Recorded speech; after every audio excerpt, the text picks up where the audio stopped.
welcome to Taco Bonsai. This is another episode called I Have No Self-Control. So a little bit of a backstory on my situation with Yamadori and collection. There are multiple properties that are being developed. So everything's getting torn out. Any buildings that are getting torn down. And they're putting up townhouses, condos. I know it's shocking. In the United States of America, near our nation's capital, we're developing another larger urban sprawl past the normal bounds of the city. So, you know, all of Virginia is one day going to be an urban sprawl. Suburban sprawl. But in that, I have an opportunity to collect some trees that are kind of out in the wild. Now, I've got some I've been really nurturing for years. One of these I've only been nurturing for about 6 months. The other one I just saw and I was like, you know what? If I don't grab it now, it's going to get torn out. The one was actually, well, both of these are not from the urban sprawl. They're from a reconditioning. Is one of our, like, you know, not natural, but one of our reservoirs here. They're trying to rebuild the lake shore. And so one we get torn out from that. Already talked to the people involved with that one. They're like, yeah, whatever, don't care. And the other one was in the middle of the path. I do often get Yamadori, I guess you can call it, from paths that are being reconditioned as well. So they're widening them or they're grading them, and they basically cut down things on the side or tear them out. And that's what one of these is. It's one that's already been cut down. It was going to be torn out. But again, the people involved with that area were like, we don't care, just take it. So I did. And I've got two for us today. I'm gonna zoom in on my bin here. Got my clippers there because, of course, whenever you collect something, try to get as many roots as possible. But it doesn't mean you're going to get exactly what you want. And I am having trouble getting these out of the bag, which is a good thing. The first one here, I think this is olive. I think you can imagine why I wanted it. That's how it came out of the ground. No taproot, no nothing. I mean, pretty decent little roots coming off of there. All I'm gonna do with this is cut it back a little bit. It's gonna keep its same planting angle. I mean, this thing is, and you can see how long ago it was cut. It was cut here a long time ago. But this thing is, you know, basically ready to go. The only container I have that I think might suit it is this one right here. And this is another cut down pot. I didn't drill a hole in this one, I just cut with scissors. So no need to melt either, but yeah, I think if I just plant this, you know, right about there, I'll be okay. Now I want to keep a lot of these roots, but I don't need to keep all of them. So I'm going to go ahead and just start working. I'm cutting them off a little bit cleaner. You know, not all this has really got that many roots on it. They're very thick, but that's okay. The reason I like this container is because it's got very flexible sides. So even just right there, we're not radial per se. We're a lot closer to where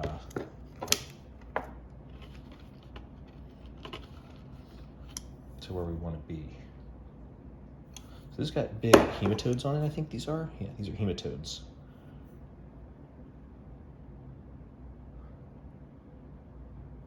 So I don't know, in the past I've cut those off. And I've regretted it because the plant took a long time to recover after that. This one crosses under. I'm gonna leave it for now, but I don't think I'm ever gonna be able to unwind it. Instead, I'm going to wrap it over this one, kind of. Maybe these two will grow side by side and I won't have to worry about it. Yeah, we'll see. I'm really just gonna try to stuff it in here. I'm not gonna try to be too crazy about my pot staying circular or anything like that. Just trying to get as close as possible to where it needs to be. Ooh. That might be it, yeah. All right. So a lot faster than the last one. We're 4 minutes in, I basically got the tree in the pot. Also, the type of soil this was in was very unique for the area I'm in. I've never seen soil so loose on the top. So everything that was around these roots just like released. I should have collected some. There's probably a lot of clay in that soil. It's probably really good for local plants to be using it, but just didn't think about that at the time. I was just, you know, trying to get where I needed to be as far as getting this thing out of the ground. So now I'm trying to tuck roots in. I do have to shorten these. Didn't want to, but you know what? That happens sometimes. All right. Yeah. So much easier than my last spot. We're already in the finishing stages. The version I got too. This is a really short form video. I don't know what this is. I think it's an olive. As you can see, the buds are all popping, so it's a good time to collect it from that perspective. Chunk. And I didn't really see the roots. These were all buried, as you can tell from looking at the specimen, but it was super crazy when I saw it came right out of the ground. As far as collection tools, I'm a little bit more, I don't know, manual than most folks. I know people will go in with, you know, electric cordless tools and all that. For this one, my tools were a machete and a hatchet. Now, machetes are nice because they've got a nice broad blade for kind of digging and trenching. I kind of cut around a machete to straight down all the way around, and they're nice to get under too once you've gotten to that point. When I have big roots, you know, things like this, these are tough to cut with a machete, but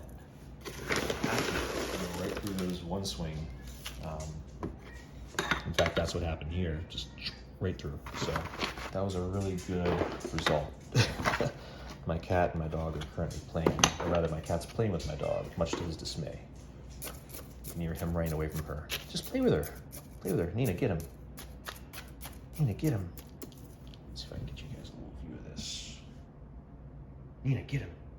Say hi, Uzi. Hi, Uzi. I'm just gonna get him. Get her. There we go. There we go. Good boy. Good girl. All right. Let's swing back to this. Nice little distraction, right? All right. So not a whole lot of sinking stuff in either. I mean, this is pretty. Just want to make sure I get under all the big roots and on the back. There wasn't a huge amount of roots on this. I think it had enough roots to really just fine. Yeah. As you can tell, I buried all those roots. I didn't want to be risking anything or leave it uncovered. That one is done. I did put some soil in the bottom of this off camera before I started, as well as putting a screen in the bottom. The screen is barely hanging in there, so that one will get some water. And the next one I'm really happy about. This is one I've been nurturing for a while.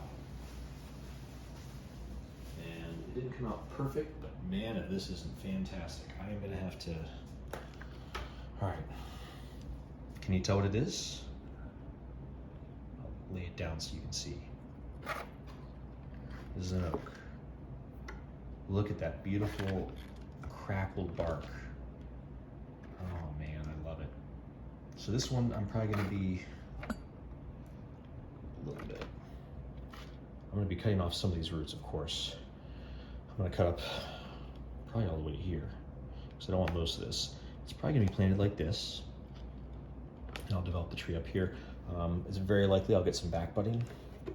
Again, when it comes to any kind of trimming, yeah, I'm well aware this gets thicker and thicker as it goes down. It probably had a really thick base, but this was already 8 inches below the ground, and I don't know that I would want to have all these scars there to heal up. So I am going to cut this off here. I know everyone's thinking this is super unconventional. And it may not work on this particular one. But generally go after it the same way you would with a hatchet. Yeah, here we go. Let's do it one way. Do it the other. Takes a big chunk out. go around the whole base that way, generally trying to kind of offset my cuts so that I can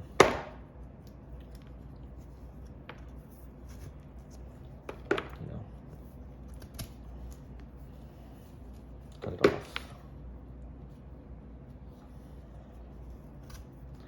So this one doesn't really have developed Nabari, whatever you want to call it, root base. But I'm okay with that because it's got such good radial roots and there's so many high up.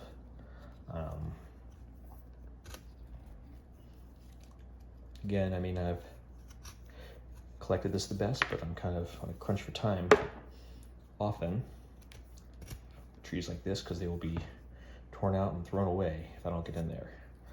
This may be a native species. When it comes down to a lot of projects like that, there's no regard for native, non-native. In fact, there's a lot of cedars there and stuff that just fall over.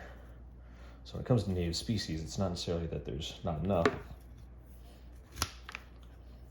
It's that they don't make it through all these windstorms with all the houses and all that. Sorry for pausing for a moment there. With all the houses and all that, they tend to get too much wind. So older, bigger trees fall over. So I know that's not the way that everybody does it, but decently flat cut. You know, not dying. My hands actually feel better doing that. That's what I'm used to doing. So it can end up going into here. I'm gonna try to tuck these roots in. You know what? I might just have to chop them all off. So I'm gonna chop them down because although I could leave them, I think that cut roots do tend to almost ramify, I guess is what it's supposed to be. Better.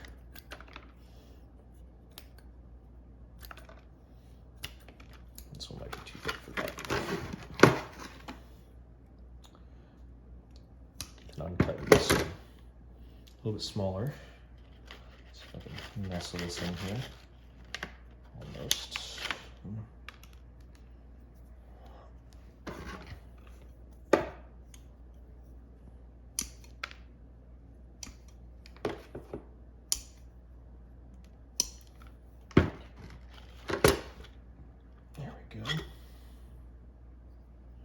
What's really funny about this one is I actually have all these roots growing up. So that would be an obstacle if I wasn't planting it on a slight angle. I'm try to tuck these roots a little farther down. So it'd be easier to do that than those roots that are going up to come back down because of how thick those ones are. Tuck all this in. And she's almost done. Pull this stuff out. Big old chunk of oak there. So 2 trees, 13 minutes so far. I think I'm doing way better than my one video. I swear, these are the best roots I've worked on ever. You know, I've root trimmed a lot of trees. Everything like those are the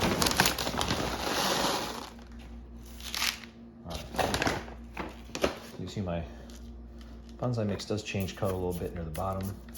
That's because I have a mixture of it's deciduous mix from Me Hands. I think they put in just darker particles and they do have some organic in there. But that just looks darker. This is still very granular. It's actually pretty good, I think, for oaks. But they love bonsai mix anyway, so not a big deal. So I love Yamadoris like this because they're super easy to just throw in there. I mean, you saw the roots. It's very unlikely I missed too much. I'm going to bury it higher than I need to. And this is a branch down here. So I'm going to try to cover that a little bit better. Good stuff. Sorry for the sweating too much. The good stuff on top. Yeah, this is that Hoffman bonsai soil mix that I really like. It's got more pine bark, I think, than I usually would put in. But they're not super big particles. I've seen really big particles in bonsai soil before, and I just love how much akadama's in it. I know it's an expensive, what is it, calcine clay, something clay. It's a processed clay. It's really nice. It's like baked and crushed and baked again, and you know, blessed by the spirits of bonsai past. It's fantastic stuff. So, although I may spend a little bit more sometimes on getting akadama for my own mix, which I haven't done in a while. I've done it a couple times. I turned out okay, but didn't end up much cheaper than just buying this bag mix. It's always worth it. Okay, so that is our loke. Comes up to here. Not a whole lot of branching going on. That's all right. Not worried about that. But I love this bark. Let's get a little closer on this bark. Get it to focus. Yeah, look at that. Great texture on the bark. Really cracks up near the bottom. Yeah, as that one ages, it's going to be beautiful. And this buddy, which I think is an olive, right here. Not a whole lot of texture to it, but because it's been cut off and got shoots up to the sky, I think we got some real potential with this one too. So, thank you for joining me. This was episode 21 of Taco Bonsai. Another episode of No Control. Get this to focus for me. There we go, so you can see a little bud there. These are popping. One that's even popped right back here. You can't see it very well, but yeah. This will be difficult to get to heal nicely. I know I've got like a little dead stub here. Again, not worried about that. Because this one's budded out, I might keep it inside. The oak, I think, is still close enough to dormant. It dropped all its leaves. I didn't pull them off.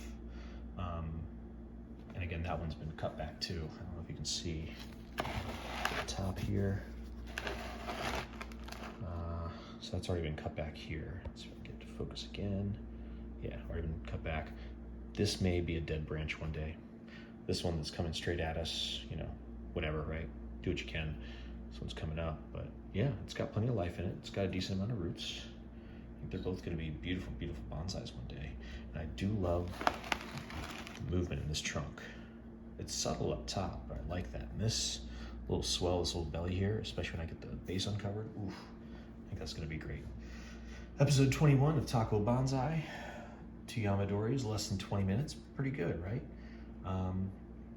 I got a surge of, here, let's turn this around and point it more towards me, right?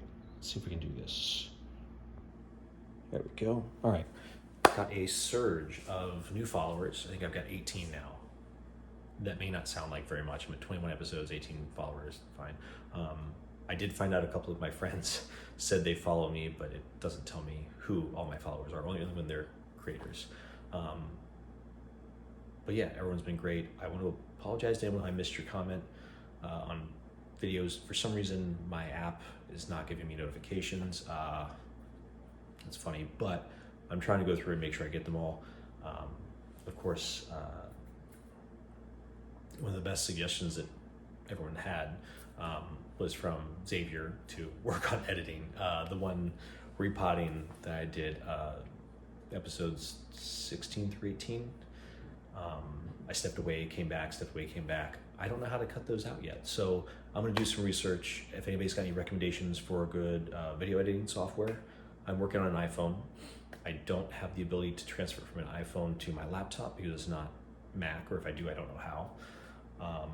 So work on an iPhone. If there's anything I can do to edit on the iPhone, that'd make it really nice. Or if there's a way to edit while it's already uploaded to YouTube, because that's my way to kind of get it to the computer, is to get on the computer from an upload. That'd be fantastic. I do have a wireless mic in the mail, but that is the last thing I'm gonna spend money on for a little bit, I hope. When it comes to bonsai, I did have to do some more repairs on my car, so project car, always expensive. Got to get through that first, get those installed and finished, and then I can focus more on the bonsai. But I've already done one episode of introducing plants outside. I've got a couple more episodes to come. I'm actually surprised I didn't lose more trees. I did lose a pine, Italian stone pine, but it's my fault. I let it freeze. They aren't supposed to freeze, so I was hoping it would be okay. It wasn't in a bonsai pot or anything. It was in a big pot. It was over potted for that reason, to keep it insulated, but yeah, it froze and died. So that's like one of very few. I think most of my rosemaries didn't make it, but I'm hoping at least one did because I had some pretty cool ones in there. But yeah, all that for a later episode. I'll make a playlist for these plants so that way you can find them in the future, but thankfully this is a short one. So like, comment, and subscribe, and hope you have a great day. Cheers.